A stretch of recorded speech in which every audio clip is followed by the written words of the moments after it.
Did Jeremy Corbyn lose the general election, or did Boris Johnson win it? What do you think, Grant? Inevitably, a bit of both. I mean, I think the truth is that when two parties, and more parties obviously, but it boiled down to Labour or Conservative, are offering two different manifestos, people look at both of them. I noticed when I knocked on doors, people were saying spontaneously to me, before I could have even got to them, whether they were Remainers like I was or Leavers, we've just got to move on. I'm just so bored of this going round in circles. We can't carry on like this. And that, of course, played into... Do you think people were voting for Boris Johnson with great enthusiasm, or as the least worst option? That absolutely played into the which party is going to get Brexit done. Clearly, that was Boris Johnson. And then other people would say, you know, I will not vote for Jeremy Corbyn because of, and they may have a different reason. So I think the truth of the matter is people vote for a whole combination of reasons. But in this election, in this case, as I think everybody has acknowledged, and I think this is true, people wanted to vote to unblock the country, to get things moving again. And I think that's the explanation for really a surprisingly large majority in the end. It was just the idea that we just can't go on like this. People just thought enough is enough. And so it was larger than you thought then, surprisingly yes. large. In fact, the PM called me at 10 to 10. I was sort of famous for my spreadsheets and trying to make a prediction on this. And I thought that he would have a majority, but I have to say it took me by surprise in terms of So what did you think it would be? About half the size. Wow. Stephen? Boris Johnson is a known liar. He lied to the Queen. He lied to our country.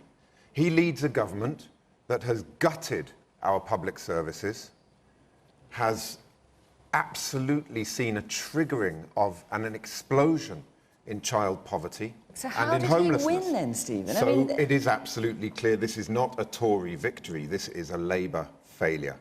How could the Labour Party not defeat a government like this? After 9 years of Tory failure, they've turned our country into an international laughingstock. They have decimated our public services. They have utterly failed to show the leadership that our country needs, and they're tearing our communities apart, and yet we could not beat them. And that is a damning indictment of Labour's failure, I am afraid to say. And I think that a lot of this came down to trust. I've knocked thousands and thousands of doors over the last 5 to 6 weeks, and on the doorstep in my constituency, there were 3 key messages. One was on leadership. Mr. Kinnock, we're sorry, we voted Labour all our lives, but we can't vote for you whilst Jeremy Corbyn is your leader. On Brexit, they did not understand why we were not prepared to respect the result of the referendum and leave the European Union with a deal that protected jobs and livelihoods, something I've been arguing for 3 years. And on the economy, there was a feeling that there was a scattergun approach with much of the radical change that we desperately need to see in our economy, somehow hidden under a smokescreen of too many promises and too much in there. It became something of a Christmas wish list. And it is absolutely clear that when you're fighting a general election on that basis, you're fighting with at least one hand tied behind your back. But I think most of all we have to be clear that we've got to think now about the future of our country. We are looking down the barrel of 5 more years of austerity, of divisiveness, of incompetence and failure. And what a tragedy that is for our country. When you talk about a failure of leadership, if you think about the last Labour leaders, so you've had a centrist, Gordon Brown, obviously he didn't succeed, Ed Miliband, soft left, he didn't get anywhere. Now you've had Jeremy Corbyn twice, further to left, he hasn't got anywhere. Where does the Labour Party go? Well, we rebuilt from 1983 onwards. We have famously had a manifesto in 1983 that was dubbed the longest suicide note in history. But I and we what rebuilt I'm getting from at that point onwards. Given what you've had in the past, is it fair to lay it so firmly at the feet of Jeremy Corbyn, given the failure of the other two? Look, I think there are a whole range of factors here, and Jeremy Corbyn's leadership was absolutely a major factor, but it's not possible to disentangle that from the failure to have clarity on Brexit. If 17.4 million people have voted for something in 2016 and you go back to them in 2019 and say, we're not going to implement, if we get into government, what you voted for, but by the way, could you please vote for us in this general election? It's not really surprising that you get the result you get in the North and the Midlands and in parts of Wales, in our heartland seats. So we need to be a party that can reconnect with our working class heartlands. And until we do that, we will never find a route back to number 10 Downing Street. Daniel, you asked the question. Yeah, What's your isn't view? there a more fundamental problem, though? I think I'm correct in saying that if you take out the Blair victories, Labour haven't won a general election in 50 years. Well, I think that there is a fundamental problem, which is that we have, over the years, I think, been losing touch with our working class heartlands. And that problem was turbocharged by Brexit. And our decision to shift to a position of not respecting the result of the referendum and going for a good deal that protected jobs and livelihoods, which is the position we had in our 2017 manifesto, where we did far, far better than expected. And I think that when you put those issues of leadership and trust together with that particular issue around Brexit, that was, I think, that was fundamentally at the heart of this failure in this general election. Drew? Well, I think it's important to point out that both Jeremy Corbyn and Boris Johnson lost in Scotland and lost heavily. And I think the problem for both was that they weren't listening to people in Scotland. We saw from Labour a complete lack of leadership, you know, an inability to find a position, to take a position on Brexit, or indeed in Scotland on independence, their inability to go with the mood of the public, which is clearly that we want a choice into the future. And we've seen Boris Johnson and his government just standing fast against the will of the public. Now, this is the fourth election that the SNP have won in Scotland, and won it with a manifesto to say that Scotland should have a choice over its future.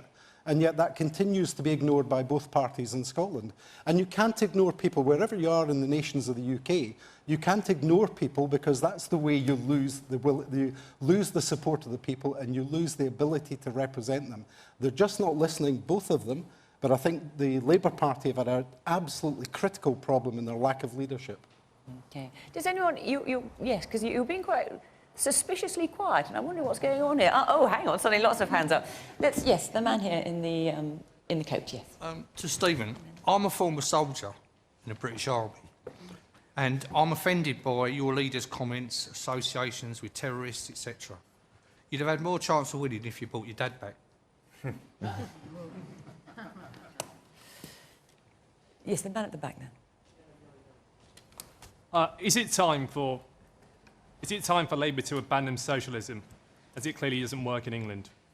Okay, I'm just going to go round a number of people, if I may. Yes, the woman there with white sweater. So obviously Brexit took a large stance. Why weren't other policies such as education and student needs highlighted as well? Okay, I'm just going to round that. Listen, if you keep your hands up, otherwise I lose track of you in the audience. Yes, the man there. Is the SNP listening to the 55% of people who voted for union-backing parties last night in Scotland? Okay, I think that subject we may come on to later. Yes, and just the woman in the front here. Why is there such a big focus on Brexit when there's a load of teenagers dying every other week? And it's very... Are you talking about knife crime? Not even just knife crime, just generally. Every party's manifesto is about let's get Brexit done, let's move forward with Brexit. But a lot of people are dying and terrorist attacks are growing, and nothing's...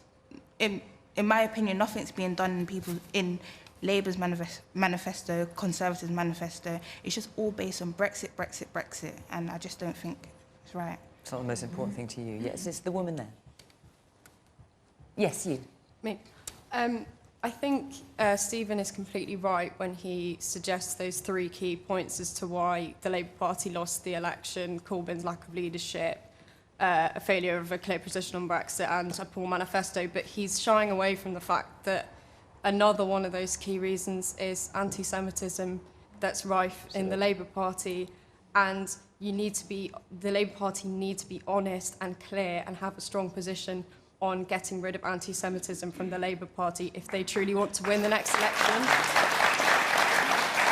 And can I just ask, Because I know there will... Is there anyone here in the audience who wants to speak up for Jeremy Corbyn? Yes, you there. I think to simplify the debate by having a problem with Corbyn is ridiculous. I think you need to look at the smear campaign against him, the media bias, which has been shocking, disgusting in this country. Corbyn, right from the beginning. Yeah. Right. The fact that I managed to pick you out, hopefully, is not an example of that. Michael? I rather hope that the Labour Party finds some way of digging itself out of the hole that it's made for itself, because I believe that, you know, we're going to have a Tory government for the next 5 years, quite possibly for the next 10 or more years, because that's the normal cycle of things. But it's always better for a government to have a healthy opposition. Well, the question, though, Michael, is because it's not just about Labour. It's did Jeremy Corbyn lose it, or did Boris Johnson win it? Yeah, but the point I was going to make is that the way that Stephen goes about it, I mean, he treats... I'm afraid that your comments rather treated the electorate who have just elected by an overwhelming majority of Conservative government with contempt. You're saying, you know, it's all about we must concentrate on the future of the country. What do you think that the electorate were voting for yesterday other than the future of their country? They decided that Boris Johnson and the Conservatives had a much better record than your party with its anti-Semitism, which you have failed to deal with over years. And the first thing that I believe that you must do to get the Labour Party together again is to accept plurality. In other words, that people have a right to another opinion than yours, and clean up this despicable momentum anti-Semitism that you've been dealing with. Can I come back to you in a moment? Helen, I just want to hear what you've got to say. I had a really difficult time this election, and actually I thought for the first time ever I might spoil my ballot. And I felt like I was being asked to choose between Boris Johnson, who has been sacked twice for lying from jobs, not classically a great asset for someone who wants to become our Prime Minister, you know, who was unable to answer really fundamental questions, who was a social liberal and a pro-banker guy when he was London Mayor, and is now running on a tough law and order policy. I don't know who the real Boris Johnson is that people have voted for, frankly. I do come to Jeremy Corbyn, and having been a journalist, I previously worked on a left-leaning magazine, I've seen what it's like to try and cover the Labour Party fairly, and it is very hard because it is incredibly defensive for any criticism of the Labour Party. And I'm sorry, but sometimes you do have to face the fact that you are not perfect. Jeremy Corbyn is very much not perfect on anti-Semitism, and he had a campaign where I'm afraid he was defensive, petulant and pious. And I think that was repulsive to a lot of people. And I got into the ballot box and I thought, I don't think any of you people deserve to be in charge of this country. I don't.